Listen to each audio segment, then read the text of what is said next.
Picture this. You're sitting in a serious meeting trying to look professional. You're writing down notes when suddenly the ink starts to fade. Word by word, line by line, everything you've written just vanishes. You stare at the paper in horror, while everyone else keeps writing like nothing's wrong.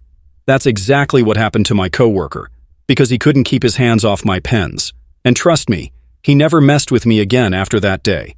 If you've ever had someone disrespect you, steal from you, or treat you like you wouldn't notice, this story will hit home. Smash that like button, subscribe if you love seeing karma in action, and let's dive into one of the most oddly satisfying office revenge stories you'll ever hear. I'll admit something up front. I'm a bit protective about my workspace. Not obsessive, not label everything with a sticky note protective. But I like order. My desk is my little corner of sanity in an otherwise chaotic office. I had this neat little system, pens lined up on the right, notebook in the center, sticky notes to the left, coffee mug slightly angled. It sounds silly, but when you're drowning in deadlines, those little rituals keep you grounded. But then, things started disappearing. At first, I thought nothing of it. A missing pen here or there? Fine. Maybe I dropped it in my bag. Maybe housekeeping misplaced it when cleaning the desks. Maybe I was just distracted. But the maybes stacked up fast. Because it wasn't one or two pens. It was every single pen. One day, I'd restock with a fresh pack. By Friday, gone. Like clockwork. And you know what's worse than losing pens? Losing your trust in your own memory. I'd sit there thinking, am I losing it? Did I actually bring them in? Did I loan one out and forget? That mental spiral is frustrating. You start second-guessing yourself over something as stupid as a pen. Then one afternoon, I noticed something unusual. Brad.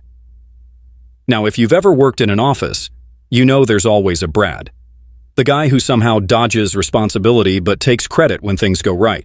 The one who makes himself loud enough to seem important, but never loud enough to actually do the work. Brad had a pen. Not just any pen. My pen. At first, I brushed it off. Maybe it was coincidence. Same brand, same color, whatever. But then I saw another one. And another. He had 3 of them clipped to his pocket, exactly the same as the ones missing from my desk. And the kicker? I knew for a fact Brad never bought office supplies. He was the kind of guy who thought everything in the building was communal property. Snacks, staplers, chargers, you name it. If it wasn't nailed down, it was free game. So now I wasn't just annoyed, I was insulted. Do you know what it feels like to be quietly disrespected? It's not like a punch in the face. A punch in the face you can react to. You can yell, push back. But this? It was death by 1,000 cuts. Every missing pen felt like Brad was whispering, "You don't matter, you won't stop me, you're powerless." And that feeling festered. I'd sit in meetings, trying to focus, while he leaned back in his chair, twirling one of my pens between his fingers like some kind of trophy. I could feel my jaw tightening, my nails pressing into my palm under the table. But I stayed silent. Because calling him out would just turn into an argument. He'd laugh, deny it, maybe even make me look paranoid in front of everyone else. So I bit my tongue. But I made myself a promise. This ends, and it ends on my terms. Weeks passed. More pens vanished. More smug grins from Brad. More simmering frustration from me. And then, like fate intervened, I was scrolling through random office pranks online one night when I saw them, disappearing ink pens. At first I chuckled. They looked like some cheap gag gift. But then I imagined it. Brad, in a big meeting, scribbling down notes. At first everything looks fine. Then, slowly, the letters vanish. His sentences dissolve. The pages turn blank. The vision hit me like a jolt of caffeine. This wasn't just a prank. This was poetic justice. So I ordered them, a full pack. And when they arrived, I swapped them out with the regular pens on my desk, lined up neatly like bait in a trap. And then I waited. It didn't take long. Brad strutted by my desk that morning, coffee in one hand, phone in the other. He barely even looked at me. His hand slid across my desk, smooth as ever, snagging one of the pens without a word. And the best part? He didn't even realize I was watching. I felt this electric thrill shoot through me. It was happening. The trap was set. That afternoon, we had a team meeting with the department head. the kind where everyone scribbles furiously while pretending they're not nervous. Brad sat 2 seats away from me, notebook open, stolen pen in hand. Game on. At first, it was normal. He wrote quickly, filling lines with his usual messy scrawl. He leaned back, nodded, underlined things dramatically like he was the star of the meeting. Then, about 15 minutes in, I saw it. He glanced down, paused, tilted the page toward the light, frowned. He wrote another line, stared harder. The ink was fading. By the 20-minute mark, his notes were pale gray. By 30, they were gone. Entire sentences vanished like smoke, leaving behind blank paper. I watched his face change in real time. First confusion, then frustration, then panic. His eyes darted to the pen, then to the page, then to the people around him, everyone else calmly writing, page after page, while his notebook looked untouched.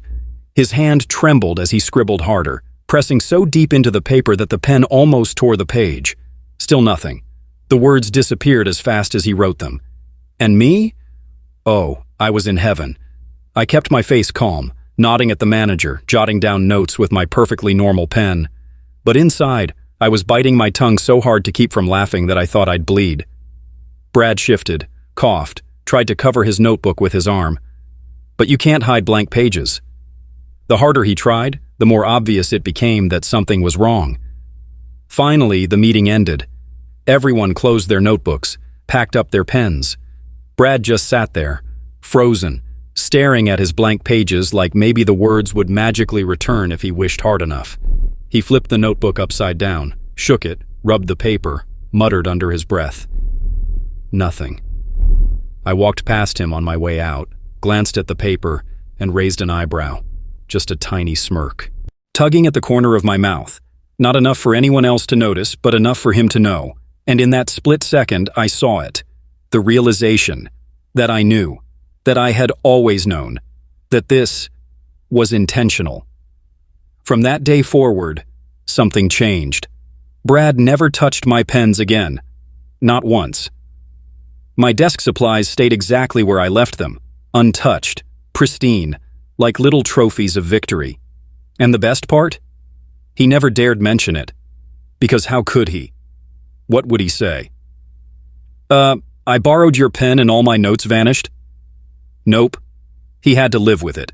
Quiet humiliation, gnawing paranoia, and the knowledge that I wasn't the pushover he thought I was. And me? I had the sweetest satisfaction every time I looked at my pens, lined up neatly, safe and sound. The beauty of this revenge wasn't just in watching his notes vanish, it was in watching his confidence vanish with them. He thought he was clever, untouchable, smarter than me. But in one meeting, one pen flipped the script. Suddenly he wasn't in control. He was the fool. And I didn't need to say a word. Looking back, I realize revenge doesn't always have to be loud. It doesn't always have to be destructive. Sometimes the most powerful justice is subtle, quiet, the kind that leaves the other person questioning themselves long after it's over. And honestly, that's the sweetest kind of victory. If this story gave you even half the satisfaction it gave me, hit that like button right now. Drop a comment and tell me, what's the pettiest but most satisfying revenge you've ever pulled off? And of course, don't forget to subscribe, because trust me, the next story, you won't want to miss it.